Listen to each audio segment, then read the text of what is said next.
welcome back to another video of Handy Gifts. In today's video, you'll be seeing how how I'm going to revamp a broken earring. One of my friend had gifted me a earring which broke. It was a stud. The main part it broke from the stick, so I had kept it safely the way it was. So today I'm going to use it and revamp it into a new cute earring. So yes, without wasting time, let's begin.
Hello guys, so this is the earring I just made and I hope you liked it.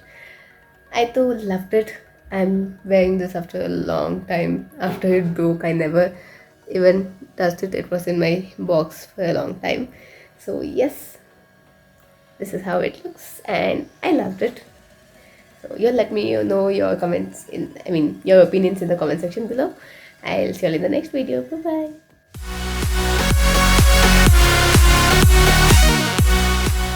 Hello again, I hope you liked the video.